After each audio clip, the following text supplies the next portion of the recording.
Comment se réveiller? Comment sortir du rêve? La question est où sommes-nous? Combien de temps pourrions-nous gagner en évitant de lutter, de chercher des solutions, de s'attrister, de réagir, de se précipiter? Combien d'inquiétudes et de tensions pourrions-nous nous éviter si nous comprenions que ce rêve n'est qu'un rêve? Que le rêve et le rêveur est un, tout comme Dieu et moi sommes un. En Dieu, il n'y a pas de rêveur ni de rêve. Qui est ce rêveur?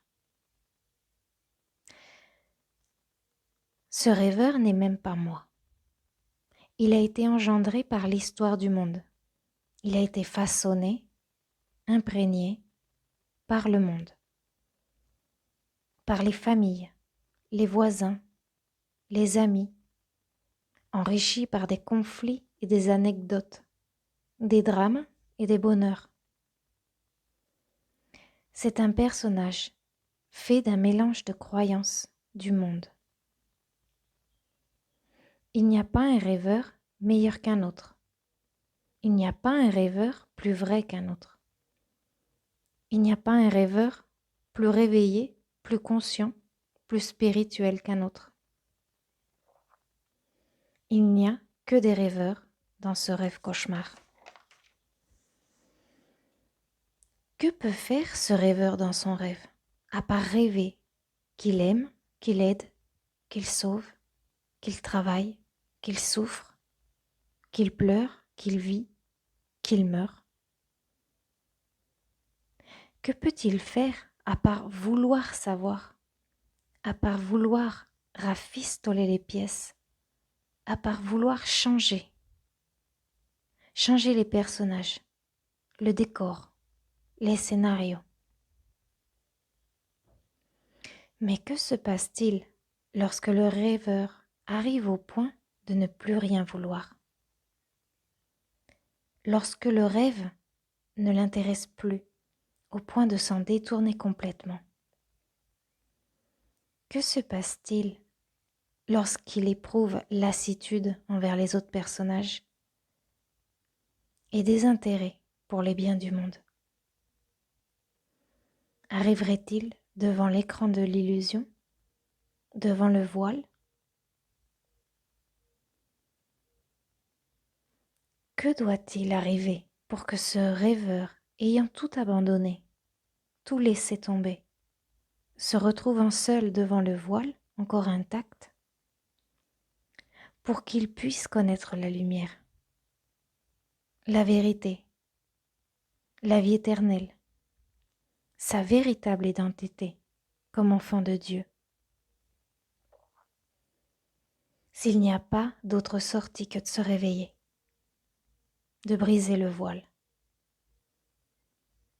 de ne plus prendre le rêve au sérieux pour réel, et même ne plus chercher à se réveiller. Serait-ce suffisant? Ne plus prendre le rêve au sérieux? Juste savoir que l'on rêve pour être réveillé? Ce rêveur continuerait-il à rêver alors qu'il est conscient qu'il dort? Est-ce être réveillé, d'être conscient que l'on dort, que l'on rêve, que l'on expérimente le mesmérisme du monde et non la réalité?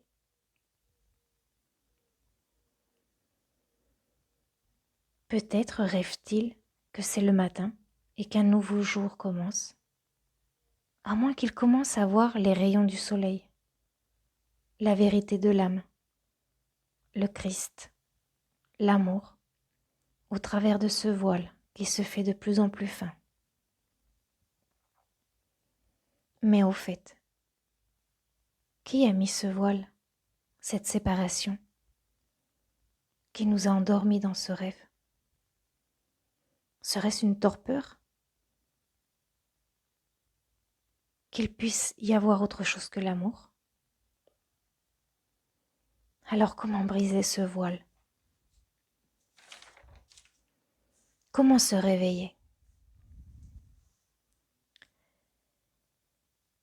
Les enfants de Dieu ne sont jamais endormis. Ils ne peuvent l'être. Ils ne se sont jamais laissés enrôler par les histoires du monde. Ils sont l'image de Dieu, de l'amour, qui ne connaît pas le bien ni le mal, qui ne sait rien des histoires du monde, rien des rêveurs, ni des rêves.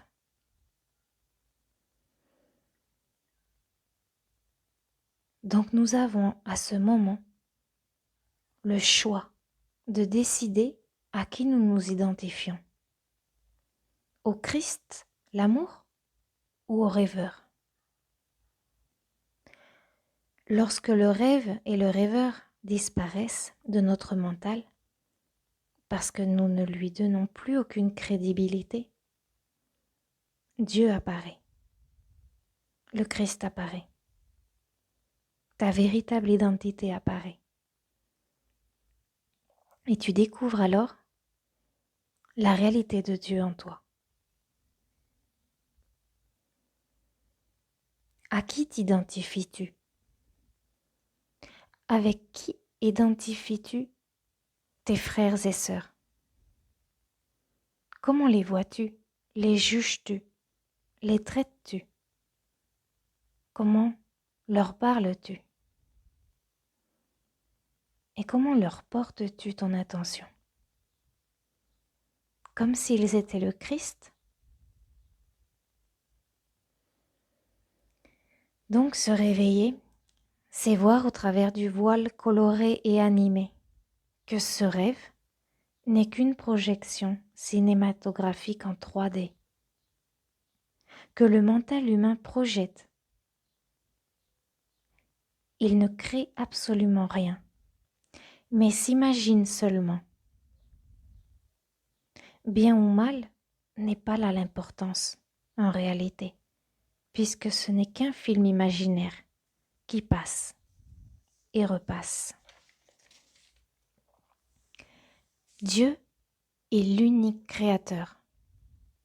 Et dans le rêve, le Fils que nous sommes n'y est pas. Donc où sommes-nous si nous ne sommes pas dans le rêve? Où sommes-nous? Dans la conscience du Père, en tant qu'idée parfaite, indestructible, inaltérable, éternelle. Dans ma conscience aussi, parce que ma conscience est une avec celle du Père. Me réveiller dans ma conscience que moi et le Père sommes un, pour ne plus croire que je suis séparée, seule et autre chose que l'amour. Tout ce qui m'apparaît est dans ma conscience, dans la conscience, en tant qu'idée parfaite. C'est là que je dois m'éveiller, dans cette réalité, que je suis conscience, qui est une avec celle du Père.